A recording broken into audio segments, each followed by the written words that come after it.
Selamat sore teman-teman. Persekutuan Pilia Besar dan Praremaja kali ini dilakukan melalui audio recorder. Apapun yang terjadi, meskipun kita tidak dapat berjumpa secara fisik, biarlah kita boleh terus bersyukur dalam setiap keadaan. Marilah kita bersama menyanyi dari pelengkap Kidung Jemaat PKJ nomor 7.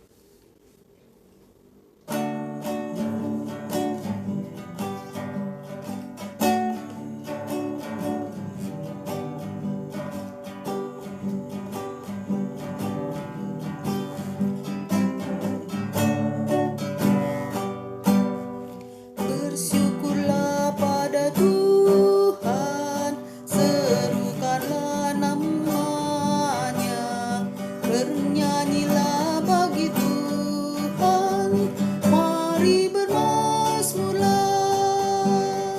Pujilah Tuhan hai jiwaku, pujilah namanya. Aku hendak bernyanyi seumur hidupku.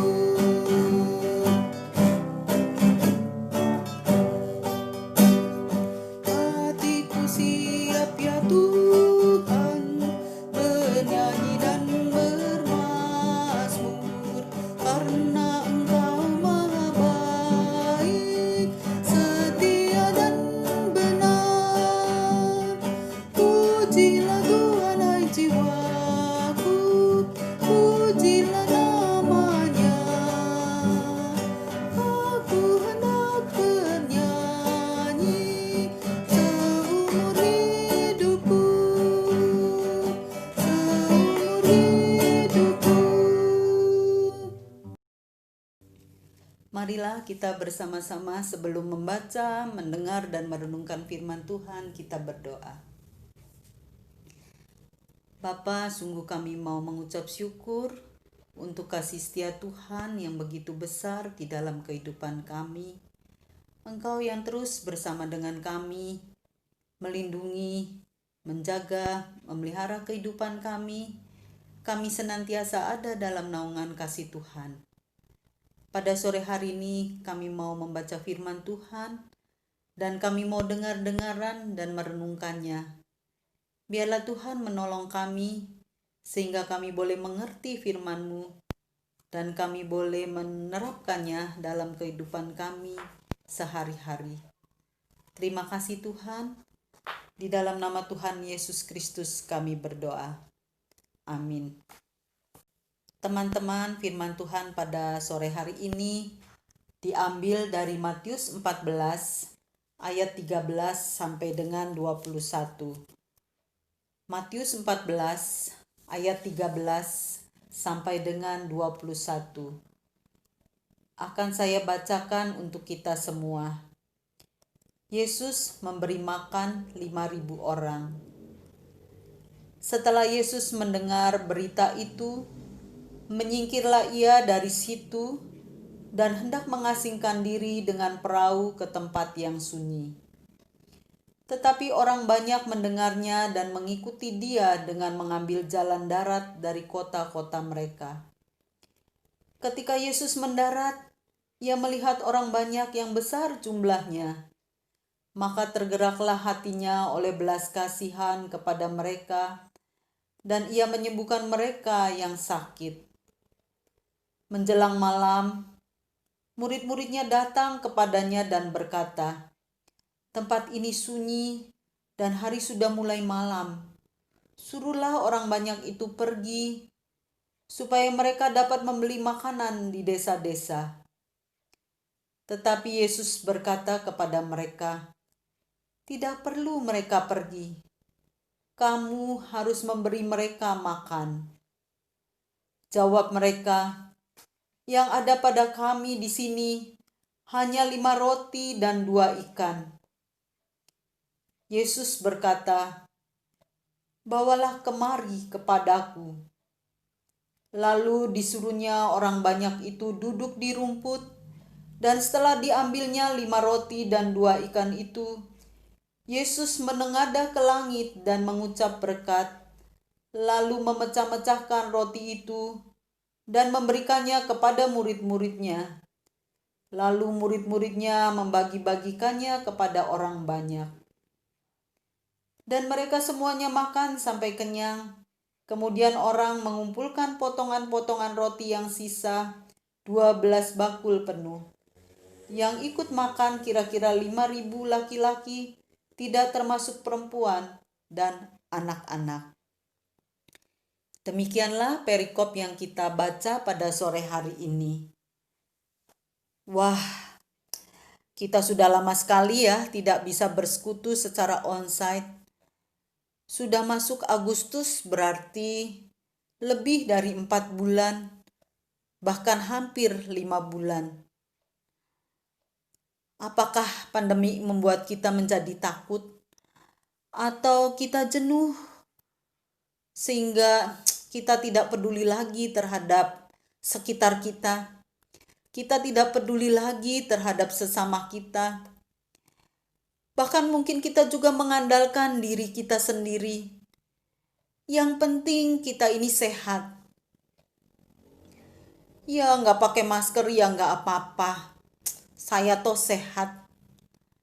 Tanpa menyadari mungkin saya membawa virus yang bisa mencelakai orang lain.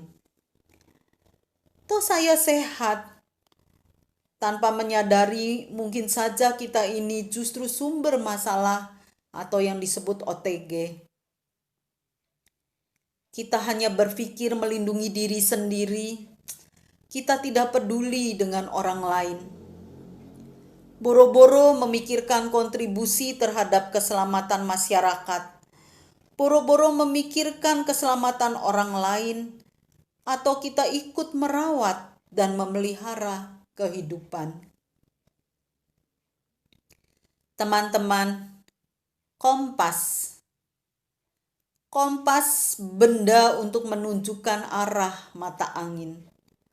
Kompas alat untuk mengetahui arah mata angin. Biasanya berbentuk seperti jam yang berjarum, ada magnetnya, ada besi beraninya yang menunjukkan arah utara dan selatan. Biasanya pendaki gunung membutuhkan kompas untuk bisa mengerti arah posisinya. Saya beberapa kali pergi ke kerabat di suatu desa di kecamatan yang jauh dari jalan raya. Setelah sekian tahun, saya kembali membawa rombongan keluarga ke tempat kerabat tersebut. Dengan mobil beriringan, saya menjadi navigator, saya menjadi petunjuk di mobil paling depan, sementara suami saya menyetir di sebelah. Sebagai penunjuk jalan, penunjuk arah, tiba-tiba saya panik. Ternyata medan jalan sudah berubah. Jalan tidak lagi kecil. Dan perkebunan tebu yang terhampar di kiri kanan jalan sudah tidak tampak. Karena mungkin sudah selesai musim tebu giling. Dan sudah tidak kelihatan tanaman tebu yang mungkin sudah dipangkas. Bagaimana? Karena yang menjadi patokan saya adalah kebun tebu. Dan itu tidak dapat dijadikan patokan. Tidak dapat dijadikan pedoman arah. Suami saya tertawa. Karena pegangan saya untuk menuju rumah kerabat tersebut adalah kebun tebu. Yang bisa ada, bisa tidak ada setelah selesai tebang, selesai musim tebu giling. Nah, sungguh patokan kebun tebu ini tidak dapat diandalkan. Teman-teman, dalam liturgi ibadah umum yang sering kita ikuti ketika kita ibadah di gereja maupun kita mengikuti ibadah online, pada akhir ibadah, pada bagian pengutusannya, ada kalimat demikian. arahkanlah hatimu kepada Tuhan, yang diucapkan pembawa firman. Kemudian kita, umat, merespon dengan kalimat, kami mengarahkan hati kami kepada Tuhan. Biasanya kita memahami bahwa, wah, ibadah kita akan selesai. Mungkin kita menggeliat, mungkin kita menghembuskan nafas lega, mungkin dalam hati kita berkata, akhirnya selesai. Sampai juga di penghujung ibadah. Tetapi sesungguhnya kita baru saja memulai komitmen kita untuk memasuki kehidupan dalam kepatuhan. Sesungguhnya kita baru saja memulai komitmen kita untuk memasuki kehidupan dengan kepatuhan. Kita mau mengarahkan hati kita bahwa kehidupan kita terus terarah kepada Tuhan. Kisah 5 roti dan 2 ikan. Tentu saja kita sudah mengenalnya. Kita sering mendengar ataupun membacanya dari sekolah minggu. Mungkin kita hafal juga dengan lagunya, 5 roti dan 2 ikan, Tuhan Yesus yang memberkati. Ya, biasanya kita fokus pada mukjizat yang dilakukan oleh Yesus. Tapi kali ini kita coba memfokuskan perhatian kita pada titik yang berbeda. Dikatakan Yesus dan murid-muridnya hendak mengasingkan diri dengan perahu ke tempat yang sunyi. Tetapi orang banyak mendengar dan mengikuti Yesus dengan mengambil jalan darat, berharap bahwa Yesus akan mengajar mereka. Ketika Yesus sampai di darat, Yesus melihat orang banyak yang besar jumlahnya. Tergeraklah Yesus oleh belas kasihan kepada mereka. Dan Yesus mengerjakan banyak penyembuhan. Nah, menjelang malam, secara logika, murid-murid ini berpikir, sudah tempatnya sunyi, orang begitu banyak perlu makan.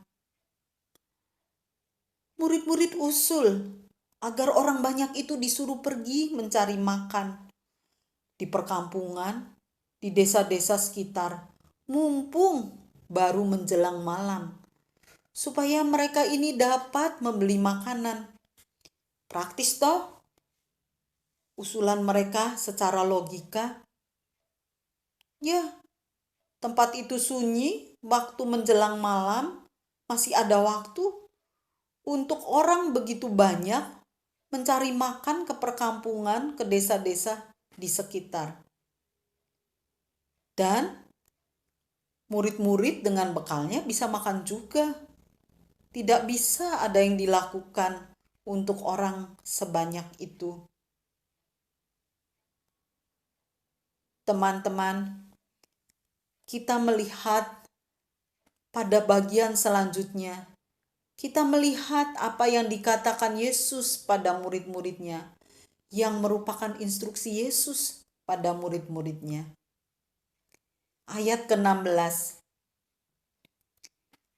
Kata Yesus, kamu harus memberi mereka makan. Harus. Kamu harus memberi mereka makan. Harus merupakan kepatuhan. Tidak lagi melihat apa yang dipikirkan murid-murid, apa yang menjadi logika murid-murid, hari menjelang malam, perlu makan, suruh mereka pergi membeli makan. Dan murid-murid juga bisa membuka bekalnya, bisa makan. Dengan apa yang dikatakan Yesus kepada murid-muridnya pada ayat 16 ini? Murid-murid mulai mengarahkan, mulai menyendengkan, mulai mendengarkan apa yang Yesus kehendaki. Mereka harus memberi makan. Tetapi kemudian godaan pesimis muncul.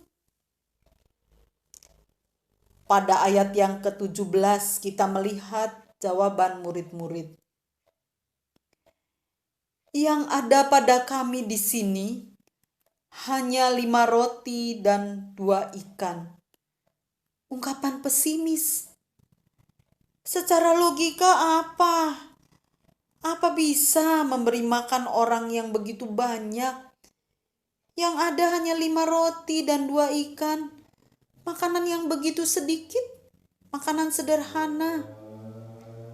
Sesuatu yang mustahil dan tidak mungkin dilakukan untuk begitu banyak orang.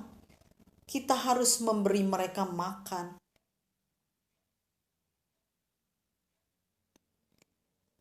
Kita melihat pada ayat yang ke-18. Apa yang dikatakan oleh Yesus? Bawalah kemari kepadaku. Bawalah apa yang ada padamu tadi, 5 roti dan 2 ikan, kemari kepadaku. Bawalah kepada Yesus. Kita melihat, kita mengerti bahwa yang diharapkan dari murid-murid hanya kepatuhan, harus memberi makan. Berbagi makanan yang ada pada murid-murid. Ikut bertanggung jawab, kreatif, dan tidak menyerah kepada keadaan. Tidak pesimis dan apatis, dan jangan tidak peduli. Kamu harus memberi mereka makan, dan bawalah kemari kepadaku. Teman-teman, kita diajak melihat kehidupan murid-murid sebagai pengikut Yesus dengan mengarahkan hati kepada kepatuhan untuk memberi makan orang banyak. Kita diajak melihat kehidupan murid-murid sebagai pengikut Yesus dengan peduli kepada sesama sekitar kita. Kita bertanggung jawab dengan apa yang ada pada kita. Kehadiran Yesus yang memenuhi hati, yang mengisi ruang hati, yang mengatakan kemari kepadaku, bawa kemari kepadaku. Mengarahkan kita bahwa kehadiran Yesus yang memenuhi hati ini menjadi sumber kekuatan untuk kita teruskan pada banyak orang. Teman-teman, sebuah kapal layar tentu saja memiliki layar yang berfungsi untuk menentukan arah kapal bergerak, yang menentukan arah kapal berjalan. Meskipun angin bertiup ke arah sana, misalnya, meskipun angin bertiup ke arah utara, misalnya, kapal layar dapat bergerak ke arah lain, ke arah barat, ke arah timur, menurut bagaimana kita menentukan arah layarnya. Ya, sebuah kapal layar yang memiliki layar tentu saja dapat bergerak atau berjalan menurut bagaimana kita menentukan arah layarnya. Kita memang tidak akan mampu mengubah arah angin, tapi kita mampu mengubah arah layar menuju arah yang kita kehendaki. Dalam perjalanan hidup kita mengalami permasalahan, situasi yang membuat kita takut, seperti sekarang ini, situasi yang membuat kita mungkin jenuh, situasi yang membuat kita mungkin pesimis, godaan-godaan yang mengandalkan kekuatan kita, kemampuan diri sendiri, godaan-godaan yang menimbulkan kepentingan diri sendiri, keselamatan diri sendiri, mengecilkan kepercayaan kita kepada Tuhan di tengah pergumulan persoalan pandemi corona ini. Memang kita tidak dapat mengubah pandemi ini, tapi yang penting bagaimana kita terus mengarahkan arah layar kita. Ketika kita terus mengarahkan hati dan hidup kita kepada Tuhan, hidup kita pasti berdampak. Bukan saja relasi kita kepada Tuhan, bukan saja berdampak pada diri sendiri, tapi berdampak juga pada sesama kita. Berdampak juga pada sekitar kita, dan berdampak juga kepada keutuhan ciptaan semesta alam ini. Maukah kita untuk selalu mengarahkan hati kita kepada Tuhan? Kita selalu mengingat Tuhan di dalam kehidupan kita, di dalam situasi yang sulit seperti ini, seperti sekarang ini. Maukah kita terus mengarahkan hati kita kepada Tuhan? Mari kita terus mengarahkan hati kita kepada Tuhan. Amin. Marilah teman-teman kita berdoa. Ya Tuhan, tolonglah kami. Jagailah hati kami, agar kami terus mengarahkan hati kami, agar kami terus mengarahkan hidup kami hanya kepada Engkau ya Tuhan. Dalam keadaan yang sulit ini, biar kami boleh terus terarah kepadamu saja. Dan kami beroleh kekuatan, agar kami boleh memperhatikan sekitar kami, sesama kami, peduli kepada sekitar kami. Dan kami boleh ikut merawat dan memelihara kehidupan. Kami boleh memikirkan kontribusi kami terhadap keselamatan masyarakat, keselamatan orang-orang di sekitar kami, sesama kami, dan kami boleh ikut ambil bagian untuk memeliharanya. Terima kasih ya Bapa. Di dalam nama Tuhan kami Yesus Kristus, kami berdoa. Amin. Itu nama yang indah, nama Yesus. Itu nama yang indah dari surga mulia.